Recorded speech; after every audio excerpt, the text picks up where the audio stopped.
So good morning, good afternoon, everybody. I hope that you can all hear me. Um, my name is Barbara Evans. I'm the Chair of Public Health Engineering at the University of Leeds. And it's my very great honour to be facilitating this session.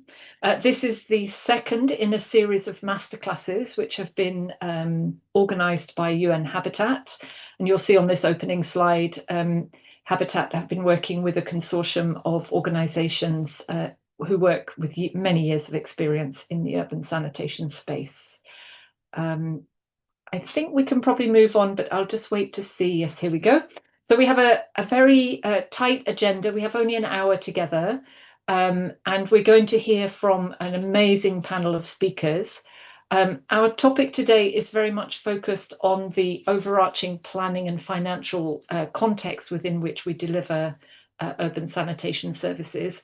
And to talk to that point, we have an amazing group of people, all of whom have experience at various levels. Gufran Mansour, who works for Ecopsis, and Analia Saka, who works for AgriConsult, who've primarily provided advisory services to government over the years in the finance and planning space. We have Abhishek Narayan, who recently completed his PhD studies at EVAG and works in the space of integrated planning.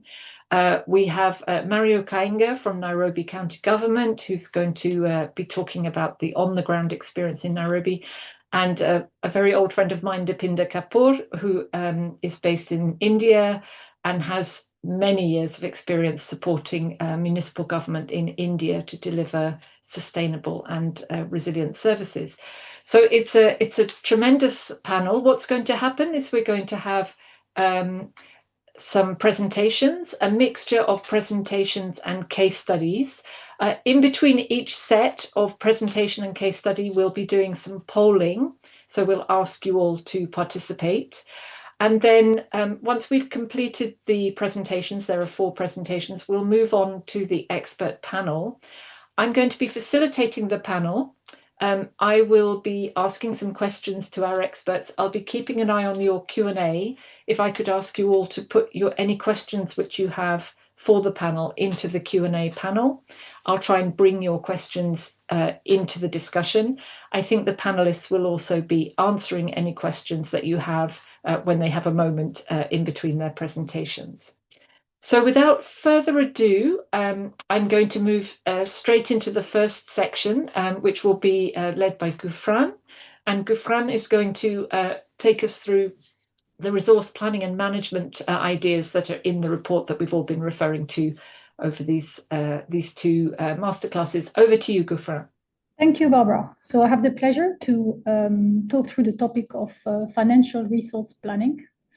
And I will address the topic through 3 main points. The first one is the tools that are available for planning financial resources. Related to this, how do we cost sanitation services so that we know what funding to allocate? And what are the funding and financing instruments that are available to us? I mean, it's going to be a very brief overview, and hopefully the discussion that we will have will provide more details. So we emphasize quite a lot on master plans as remaining a valuable tool when it comes to planning sanitation services. There has been criticism over the years regarding master plans. So we will talk about what to avoid, and the pitfalls to avoid. But let's focus first on what they are. What are master plans? So they have been used for many years. They help plan infrastructure across the city, and you can include a range of technologies in a master plan, considering the whole sanitation value chain. Modern tools like geographic information systems can help visualize the infrastructure you want to plot across the city, and this can be integrated in a master plan. There are also strategic tools, because in a master plan you can set medium, longer term objectives that can be measurable objectives and can help track the performance of cities and utilities as they develop the sanitation infrastructure. An important point to emphasize is that a good master plan should come with a cost, right? We need to cost the investments that we are planning at the city level. those master plans can be a good basis also for business plans. So many utilities, well-organized utilities, should have a master plan, should have a business plan, and a master plan can help carve out short-term plans and investment that can be then included in a utility, in a corporation's business plan for sanitation. So I spoke about those pitfalls to avoid. Master plans in recent years have come under scrutiny because there has been too much emphasis on big technologies that may not be affordable for cities, looking to expand sanitation services at scale and rapidly. So the main pitfall to avoid is to focus on a specific set of technology before thinking through what service users or city authorities need or can afford. The risk, of course, is to design, overly large infrastructure that will become, underutilized and fall into disrepair. Another pitfall is to neglect institutional and governance arrangements. I think a good master plan should also embed what institutional reforms may be required, at least the big headlines, and these reforms can then benefit from their own detailed studies. Let's not neglect other urban planning documents, and here I think particularly of spatial plan documentation, where cities are planning to have habitable zones versus zones that could be used, for example, for wastewater treatment plants. As such, because they integrate governance, other urban planning aspects, a different range of technologies, master plans can provide this holistic strategic framework for planning sanitation services.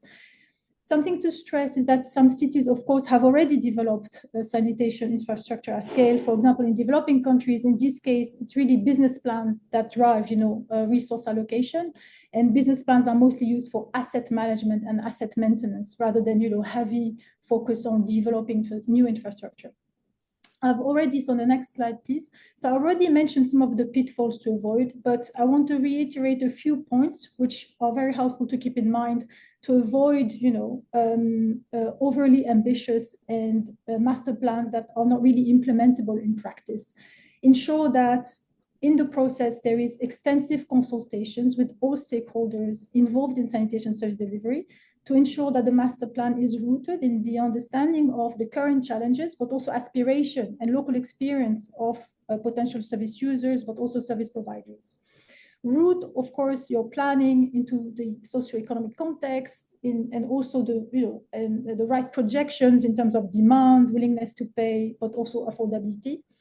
I already mentioned the issue of technology. Rather than starting with a focused technology, start with a broader set of options that you can put forward during consultation, for example, and carry out some technical feasibility studies to ensure that those technologies are suitable to the local context. I think the important point is to say that rather than saying that some cities can only have low-cost, simple technologies and other cities, because they're richer, can have bigger technology, the right approach is incremental. A master plan can also be, or a plan can be incremental in its nature, meaning that in the medium and short term, we can accept that there could be a certain type of technology, but as the city evolves, and this can be factored in your planning, as the city evolves, you can think of adopting larger infrastructure. So we would like to recommend an incremental, but also a modular approach to infrastructure. So for example, fecal sludge treatment plant, and here we're going to see an example, I think in the next slide, we can design fecal sludge treatment plant that can be improved or made larger over time. The example we have in mind is Kampala. Kampala City Council recently actually developed an inclusive sanitation strategy that came as a complement to the master plan that was developed, I think, by the utility, which was mostly focused on wastewater. So this strategy had a focus more on inclusive sanitation with an attention to non-sewage sanitation.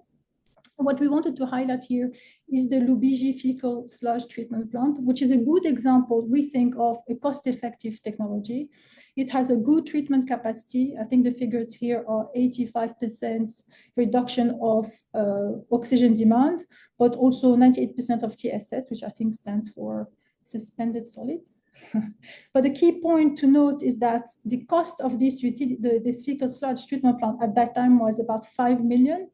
And only $20,000 for operations. And I think this is really important, that there has been, the city has taken into account operational costs, something that was actually implementable in practice.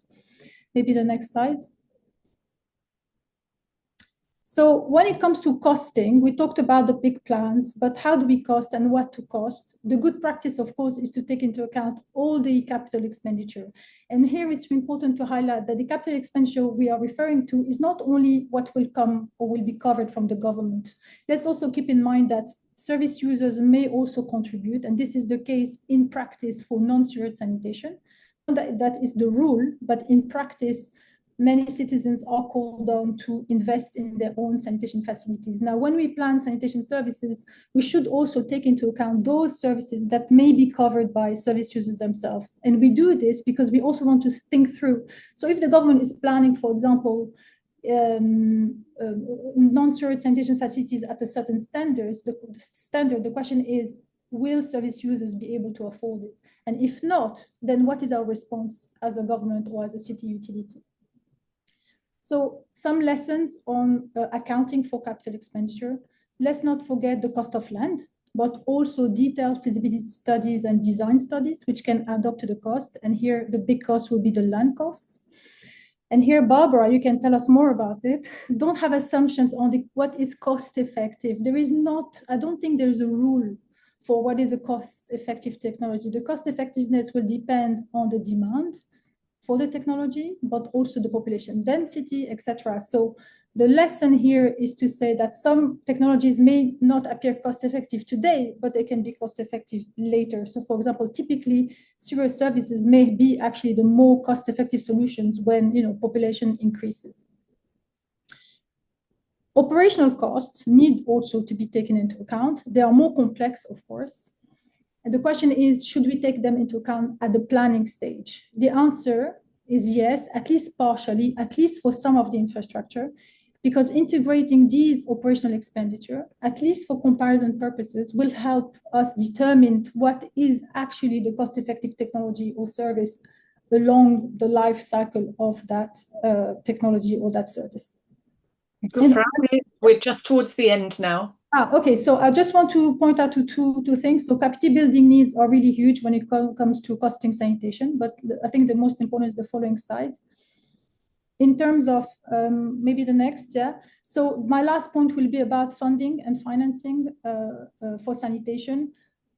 It's really important to stress on the need for public funds as the backbone of sanitation financing. Historically, developed countries, this is how they financed sanitation. This is how sewer services were developed in Europe or in the US. In the US, actually, municipalities continue to invest heavily in wastewater.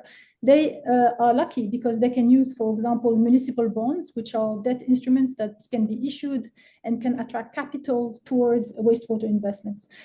Countries like China, I think also Colombia, have used what we can call more innovative instruments like land value capture. These are more tax-based instruments which enable city authorities to collect revenues because the land has appreciated after the development of the infrastructure. So public funding is critical, while private sector participation is also important, and there is scope for it. But maybe we can leave this discussion for our panel. Thank you. Thank you so much, Gufran. That's really helpful and brilliant keeping to time. So now we turn to Analia, and she's going to talk to us about the experience in Medellín, where some of these principles were taken into practice. Over to you, Analia. Thank you, Barbara. So moving forward from Gufran's explanation on what's included in the report for the UN Habitat wastewater report, I wanted to explain one of the key factors for success in Medellín and in the metropolitan area of the Valley of Aburrá in Colombia. But first, let me introduce where's Medellín and why am I talking about it. So Medellín is the second most important city in Colombia. It's part of the metropolitan area of the Valle of Aburrá, and it has 2.7 million inhabitants, part of from the 4.1 millions of the wider metropolitan area. Not only, but 4.7% of the population currently resides in low income areas, I assume that many people have heard of Medellín about other aspects, but just to mention that other than the Narco series, it's also part of it also is famous for the Botero's fat sculptures that you can see in the picture. So now moving from that, and if we move to the next slide, EPM, it's Empresas Públicas de Medellín, is the current service provider in the metropolitan area. And what's important and what I want you to get from this slide is that EPM is the top performer utility in Colombia, even if it's not the capital, and it has outstanding performance in particular with regards to wastewater treatment and sanitation coverage. As you can see, it has almost reached the entirety of its population, 97.63, with sewage connections. And most of its wastewater is treated, 93% of it, in comparison to a 42.6% average in Colombia, and to the percentages that you see in the other cities, 72% for Cali, 30% for Bogota, 75% for Barranquilla. So EPM has really successed in providing sanitation services. And if we move to the next slide, we will see one of the key factors of how EPM got there. And the answer for this is long-term planning. What happened in when we were consulting for this case study, what this was mentioned as one of the key aspects and factors that for the city and for EPM to be able to reach its goals and objectives. And we can see that some of the infrastructure, that is being built today was planned more than 40 years ago. Officials at EPM cite the plan, a plan that was developed in 1982, which had an overall vision of what they wanted of the quality of water that they wanted the Medellín River to have, which you can see here traverses the whole city. So all of the sanitation infrastructure and wastewater treatment aspects came about just because they wanted a river that was clean because it was traversing the city. What it's important about this is that this plan was costed and it was used as an important resource to mobilize concessional loans that were then provided by the Inter-American Development Bank, sorry. And as of today, there are two of these wastewater treatment plants have been built. There are two missing, but other than that, there are other accompanying work such as interceptors and transfer stations. They have been built based on what was developed then. So this was cited as a key factor for success for EPM. If we move to the next slide. Analia, we're close to the end now, sorry. Another Yes. minute and a half. Yes. So how did EPM get there? Long-term planning, but also coupled with short and medium-term planning. And as we can see here, this was the long-term set division, but there were these four other plans that align with this long-term vision and that ensure that this vision was actually implemented. This includes sanitation and effluent management plans, works and investment with a 10-year horizon, investment plan with a 4-year horizon, and then annual budgets that ensure that the budget is mobilized to actually implement this. Now, if we go to the last slide, what can we take away from this study other than the fact that it's important to have a long-term vision? It shows that these long-term plans serve to support the sanitation efforts for Medellín, and and this is important because sanitation infrastructure projects are long-term undertakings. They are resource intensive, and this plan helped to request those funds that were requested to invest in this infrastructure. But more importantly, they cut across several municipal governments. So there have been more than 20 mayors, and they have all aligned by this plan. So this helps that there isn't like political motivations to change the priorities for sanitation. So this is what I wanted to share with you today. Thank you very much for listening, and I'm leaving my email in here in case you have any questions, and also pictures from beautiful Medellin. These are the former slums in Medellin that I have now converted to something different to encourage you to visit Medellin. Fantastic. I think we're all heading your way immediately, Amelia. It sounds amazing. Thank you so much. And I think it's really good to hear that kind of actual story of realizing those long-term plans. 40 years ago is a long time, but we should be planning now for the next 40 years, of course. Now I get to hand over to Sam, who's going to ask you, the participants, some questions. Go ahead, Sam. Great. Thank you, Barbara. So yeah, just to as a quick explainer on the context for these polls. So the topics that we're covering today, they're featured in the UN Habitat Global Report and the online masterclass. We'll be linking to that at the end of the session. And part of that masterclass includes a quiz. And we're going to use some questions from that quiz just to test if you've been paying attention to Gufran and Analia. So if we can bring up the first poll question. Okay, and you're going to have to be quick here. You're going to have 30 seconds. So a sustainable investment plan must, and you can tick multiple of these options, consider contextual needs, rely only on government funding, prioritize upfront capital costs and not consider long-term costs, set tariffs based on international benchmarks, include a clear cost recovery strategy, include tariffs reflecting the full cost of services and operational expenses. So absorb that as quickly as you can, enter your answers. We're probably coming to around 30 seconds. So can we, when you can, Michelle, if we can see if we can bring up the results, what have people entered there?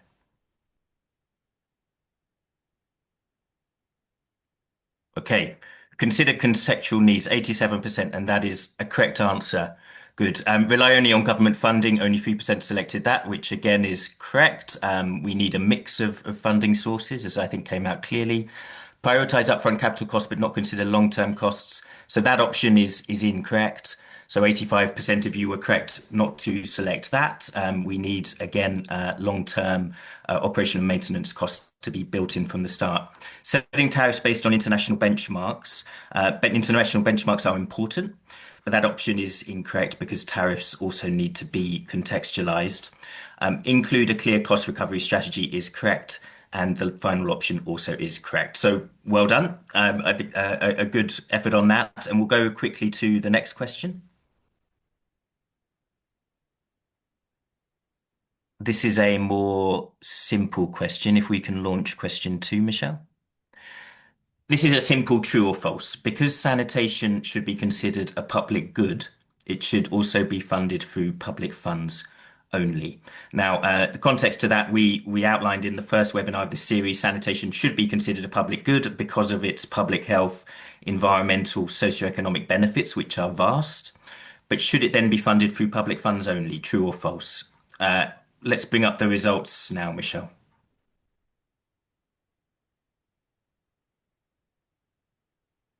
Okay, and the answer, correct answer there is false. It is a public good, but that doesn't mean that only government funds can support sanitation. Again, we need a mix, including private sector investment, but that also needs to be enabled, of course, through government policy and public-private partnership, and we'll come back to that in the panel. Okay, thank you for that. Good participation. We'll go on to the next section. Great, thank you so much, Sam. So you may have noticed in Gufran's presentation, one of the things she mentioned was integrating sanitation and wastewater with other aspects of urban development. And Abhishek is now going to talk us through some of his research, which looks at how this can happen in practice. Abhishek, I'm going to push you really hard on time, sorry. Don't worry.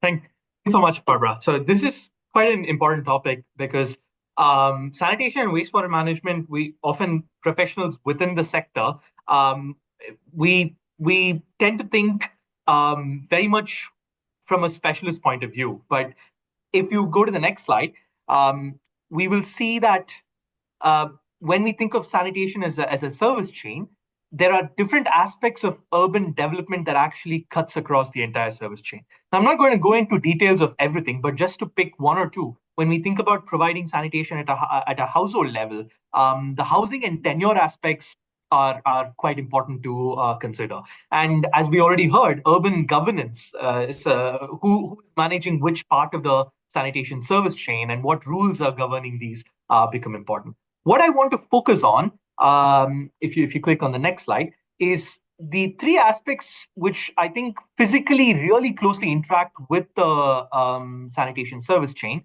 is water supply, solid waste, and stormwater. Now, I'd like to double click on these three different service chains and how they closely interact with sanitation. So just like how you saw the sanitation service chain, we also have a service chain for water, how it's taken from a particular source, how it's abstracted, treated, distributed, and so on. Similarly, for solid waste, we also have a source for solid waste, whether how it's stored, collected, transported, treated, or recovered, and finally is disposed of. And all of this finally ends up in this environmental sink. Now, if you look at the chains, they all have some similarities, and already in your minds, you can think about the interlinkages that happen between these three. Oftentimes, what we observe is negative interlinkages, which is basically what these red arrows kind of show you. For example, between the sanitation and water chain, if the containment structures, whether it's a septic tank or a pit latrine, if it's not lined and the groundwater is quite high, then it's very likely going to send leaks of fecal matter into the groundwater source.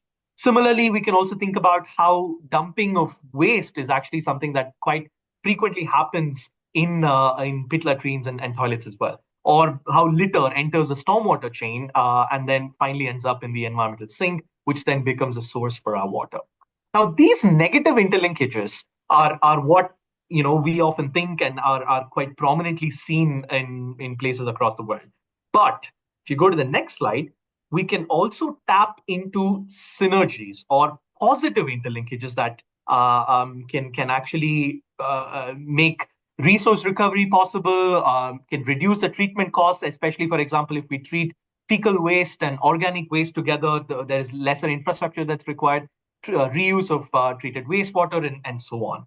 So the concept that we want to try to minimize negative interlinkages and maximize positive interlinkages is exactly what has been highlighted in the report. And then in the next slide, you'll be able to see that the figure that kind of more comprehensively covers every other potential negative interlinkages that sanitation could have with the other chains. If we want to tap away from these negative interlinkages towards more positive interlinkages, what is very important is the enabling environment. One more click. And what I mean by the enabling environment is whether it's political leadership, whether there is capacities to provide such synergized services, whether stakeholders are quite receptive to such interlinked services are of course, very, very important. So one quick example that I want to show you is well, before I go to the example, just to clarify what integration means in this context is service provision starts at coordinated conceptualization, planning, implementation, operation, and monitoring learning, and then it goes back in an iterative way. So the process of coordinating and synergizing these multiple related services that I just mentioned along this entire chain, while trying to minimize the negative interlinkage and maximize the positive interlinkage, is the goal of integration. And the way that I want to show you with an example, you can bring all the animations together. Perfect. Is from a study that we did in Uganda, we were able to see that even in smaller towns, not just in big cities, but also smaller towns, there's very frequent solid waste that's clogging stormwater channels, which is finally ending up in surface water where people actually collect water or is then sent for treatment. The same way we see a lot of waste that is going into pit latrines and so on. So a lot of these linkages that I just described theoretically actually exist in several contexts. Now, the next slide will just show you if we take all of this data and kind of try to spatially map it, and you can press once again, we will start to see the hotspots where services are lagging and where services are in fairly good shape. And once again, if you press the slide, you will see that we will also be able to see the interlinkages between different levels of service and see which areas are least served among multiple services. And that way, that can help guide us in our urban planning process as well. So that was just to quickly show you that these interlinkages exist. And then when we spatially map them, that helps us in the planning process. Next slide. And the best way to incorporate this kind of data is actually through community participation. It is kind of showing the communities the different invisible interlinkages that exist, and also then trying to include their preferences, their practices, etc., into the planning process. And this is very much in line with the UN Habitat's new urban agenda. But what it requires from the side of the government is, of course, flexible funding options. Perhaps donor support can also help in that regard. And I want to finally finish with the key messages that are outlaid in the report. Is if, as water and sanitation professionals, we want to ensure good sanitation in urban areas, we need to understand the interlinkages with other sectors, because that's what gives us a holistic understanding. And of course, an integrated approach requires political commitment. It requires this interdisciplinary thinking. It requires community participation. And finally, it also requires this integrated funding streams that make integration possible and has the right incentives for letting that happen. Back to you, Barbara. Thanks, Abhishek. Brilliant. Well done. Good. Thank you so much. And finally, some of these very complex ideas that Abhishek has been sharing, which, I think show a fascinating insight into how complex this process can be.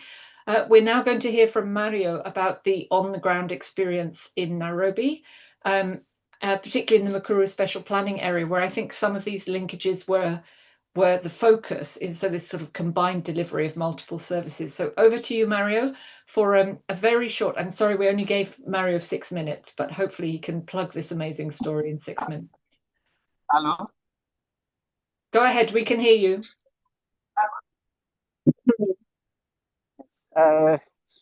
Good afternoon, everyone.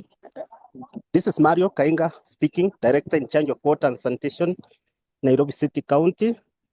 And I'm addressing the issue of Mukuru Special Planning Area, which was a project implemented between different players.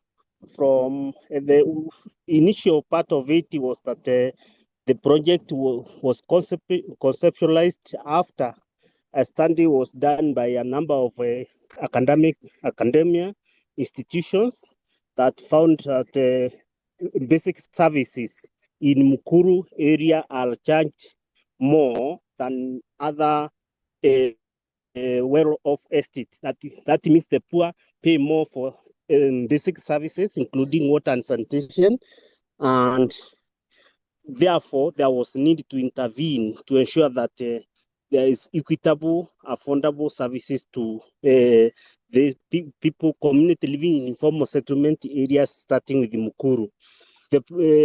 I will be looking at specifically water and sanitation, which was a consortium I shared, and we came together with the community, developed a sectoral plan on the needed intervention on water supply. That is the direct connection to household, and also the shared water pipes together with the drilling of boreholes in Mukuru area. We in the planning process ended at around 2020 or 2019-2020. That is the time we started implementing the areas that were identified, starting with the water supply connectivity of the people, and also sewer extension, including intervention special to the area that is what we call simplified sewer systems in Mukuru.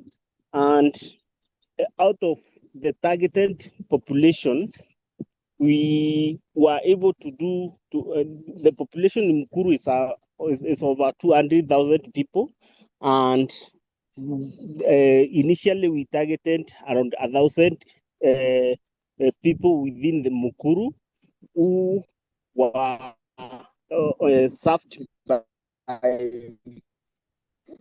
way of having some areas connected directly to household or shared connections that were in form of water kiosk with a prepaid mechanism where the payment was reduced cents due to the availability of this water. To community were the ones who were driving the process, including because of it is a densely populated area. Some relocations were to be made, minimum areas were to be moved, the structure owners were involved in removal, meaning that there were minimal damage to the properties that were affected. The project is still ongoing, and it has been incorporated in the planning framework of the county, which we call County Integrated Development Plan, and also local area plan that focuses on infrastructure development that also entails road construction and also supply of electricity within the households. Thank you. Thanks very much, Mario. That's amazing. So and really right on time. I'm so impressed. For those of you who were asking in the chat, Mario did not have slides. I hope you could catch his very inspirational story about what was achieved in Mukuru. I think it's really good to hear that on the ground experience. Now I'm going to hand back to Sam for one final audience poll.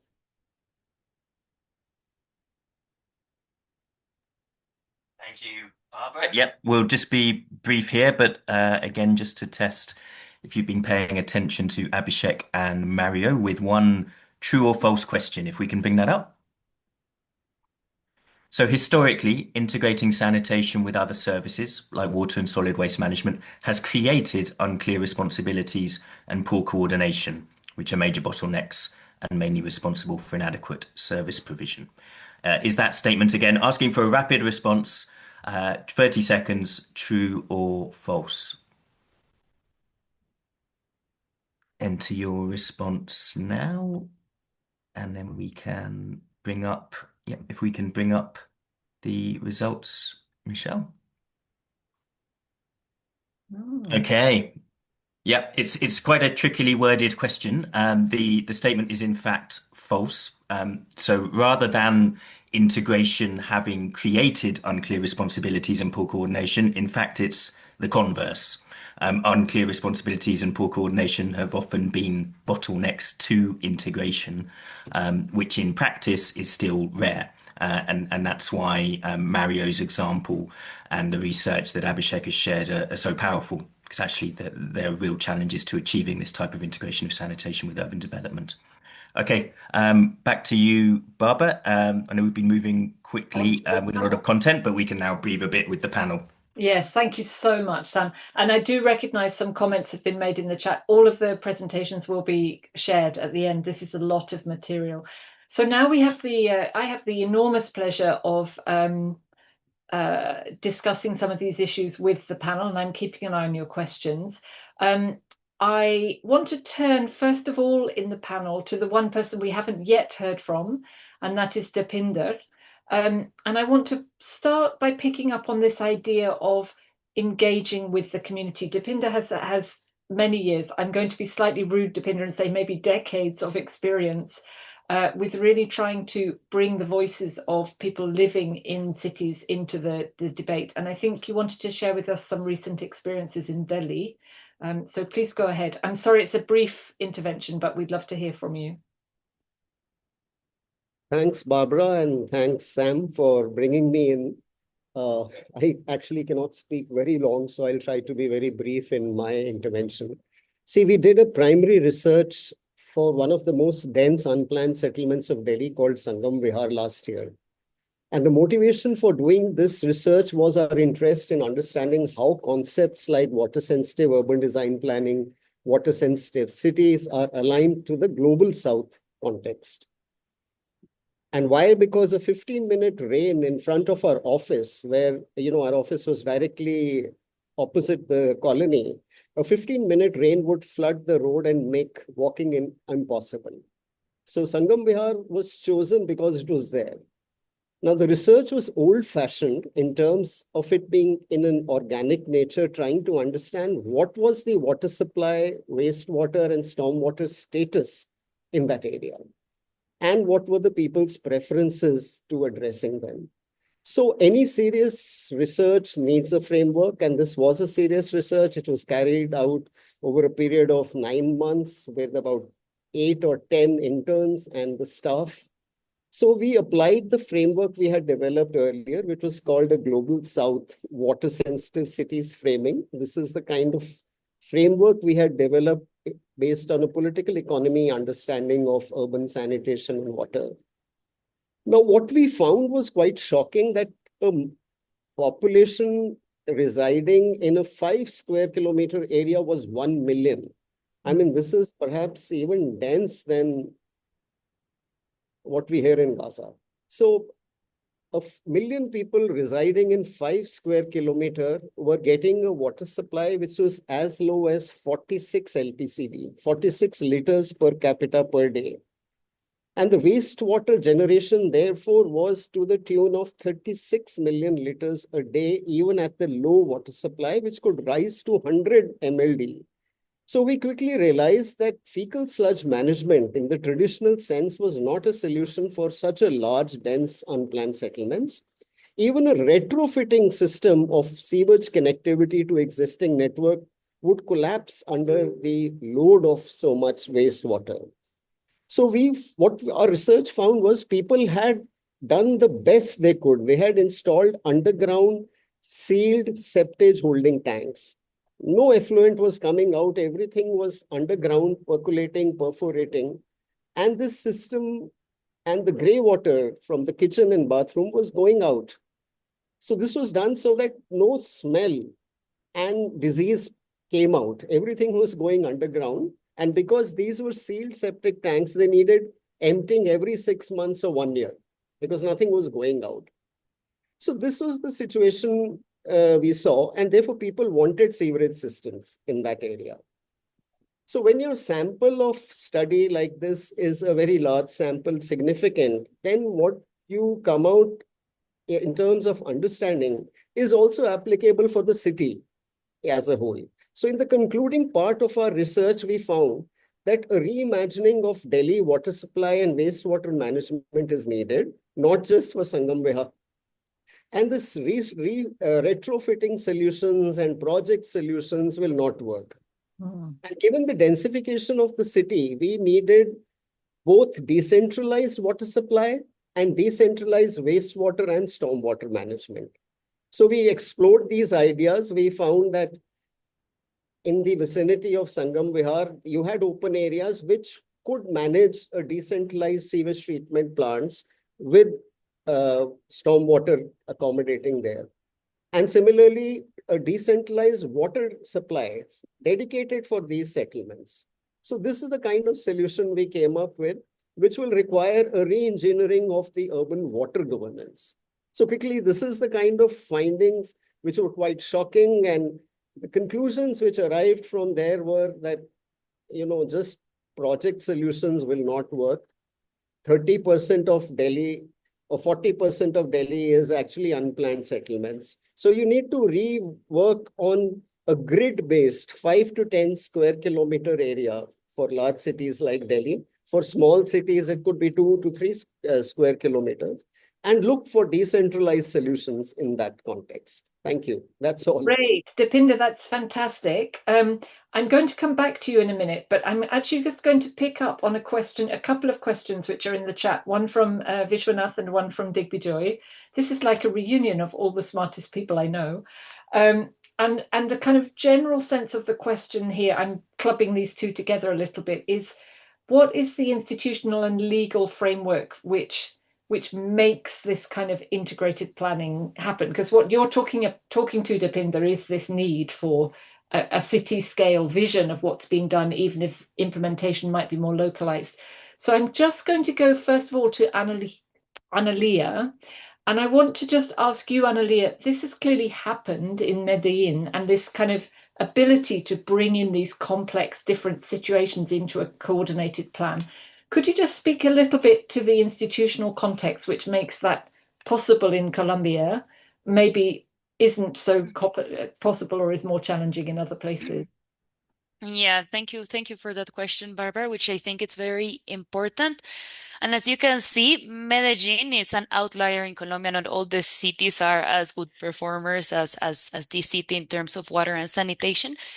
And what I would say is that it does have a very solid institutional framework, which is accompanied by solid legal framework produced at the national level by a regulator. So in Colombia, we have a regulator that's in charge of producing the norms and regulations. And then we have a second regulator, which is a multi-sectoral regulator that is in charge of enforcing those regulations. So that is like we have a pretty robust regulatory framework, but at the city level, and this is what's the particular and important case of Medellin, is that this utility is highly aligned, it's owned, like the head of the utility, EPM, is the mayor of Medellin. So it's very well aligned with the cities and the metropolitan areas objectives. While at the same time, this is one person that's the head, but this person, the mayor, cannot make any decisions on its own, on its own. Then this person does need that there is a management board. So it's managed in a way in which it is still very professional, and it works as basically as a business. The sanitation activities are profit generating. So they manage not only to provide the service, but they pay for the loans that they ask for the infrastructure, and they generate a profit on top of that. So yeah, I would say in summary, a combination of strong legal backing at the national level, having two regulatory bodies, and then this alignment with the municipality at the local level, as well as a business, some sort of mindset. Interesting. No, that's super interesting. And I like very much this idea of like the strong structure with lots of flexibility within it. Like the central government is not deciding what should be done, but they're deciding what should be achieved as an outcome, that you're aiming for that universal coverage. And just to confirm, I mean, we're still talking about a city which has quite low income areas and favelas and slums, right? Yes, Medellin, it's the metropolitan area is a valley, and all the surroundings are mountains which have informal areas, former informal areas, and now they're slowly but surely formalizing. And the way in which they managed to do this is that I was talking to you about this yesterday, is that they have this plan in which they reach with all the services to these informal areas. So all the services that the municipality should provide: water, gas, electricity, sanitation, even housing and public roads. They get there and they ask the community in these areas, what is your priority? And based on that, they start implementing like a package as a whole. So that's why I think Medellin is managing to integrate low income areas into its like service area. Excellent. No, that's super interesting. Thank you so much. Gufran, I want to turn to you and ask a linked question. So one of the things that you talked about, I mean, here we were talking about this idea of sort of strong central institutional responsibility, if you like. One of the things you talked about, I rushed you through it slightly, is that a lot of these investments have to be foundationally coming from the public sector. And if you want this coordinated, consistent planning, obviously you need a strong public sector. But we also know that there are a lot of private sector actors in the delivery of sanitation services and water services. And there is also some funding that can come in from the private sector. So could you tell us a little bit about what the report can tell us about how the state can effectively coordinate those private sector investments and not crowd them out? You know, how do we make best use of the available private funds but still maintain that control? Yeah, so like we know, so in many cities or countries, there has been a vacuum, right? When it comes to sanitation services, and in practice, it has been the private sector providing the bulk of sanitation services in many cities. So the private sector does exist, it does invest, but it does not invest in services that meet your policy or your service level requirements, or does not meet your inclusiveness objective, or other standards that a government or city may have as objective. So the point is we cannot make that private sector disappear. I mean, we should not necessarily do that because they do provide an essential service. Many cities do not have the financial capacity that cities like Medellín have. Medellín can borrow probably, or maybe the government of Colombia can borrow. But the government of Colombia is probably way more rich or creditworthy than several governments that we work with in other regions. So the question in this context for governments that face really strong fiscal constraint, how can they work with the private sector? I think the reality is I'm not aware of many pilots or initiatives that seek to integrate private sector delivery within the way government plan sanitation services. I mean, at the moment, it feels like, especially for non-sewered, it's completely fragmented. So the private sector does collection, the private sector does emptying, and then somebody else does the treatment. I'm not entirely sure that this has been working fully, and we are yet to develop what we can call a service approach to non-sewered sanitation, whereby all these services are better integrated. So a recommendation is to seek more of these type of integration. So seek public-private partnerships that do enable governments to reach their and meet their objectives without, like you said, crowding out. So what type of contracts? And this is a question that I have, and I wish that we do a little bit more, we put in more efforts and resources into understanding what types of partnerships would work between the private and the public. But at the moment, I'm not sure. So I'm aware, for example, that WhatsApp is doing the sweep model. I mean, it's in Bangladesh, it's a small initiative, but that's an example to look at. I'm also aware of the models led by the Container-Based Sanitation Alliance, whereby the operators look after the whole service chain. But these are still NGO scattered operations and have not really been embedded in the procurement of public authorities, right? So how do we move from scattered, fragmented private sector services to more structured, procured services, in which then the government can set standards and conditions embedded into contracts and performance indicators? This is a question I have. So I think this is the way this is the way forward, I would say. Yeah, no, super interesting. I mean, it's a big step up for government, but I think this idea, there's a phrase in the chat which I really like, which is about deep professionalization, which I think is really important because you need, I think one of the things that people get confused about is that public sector responsibility can still be delivered through private, contracted players, for example, but you need really strong professional know-how and regulatory capacity on the public sector side to make that work and not just become a fragmented question. Maybe I have a follow-up question a little bit linked, and I'm going to give this one to Abhishek, because on top of bringing in these multiple stakeholders, we've heard about the voice of communities, we've heard about private sector and public sector. You're also reminding us that we need to have different institutional pieces of government working together. Have you ever found an example? Do you have an example of a city which has managed to effectively deal with that coordination through leadership? And if so, how? Because we often hear about these fragmented responsibilities, right? So do you have an inspirational story for us of where that was overcome? That would be That would be the dream, right? To have this perfect city where this is made.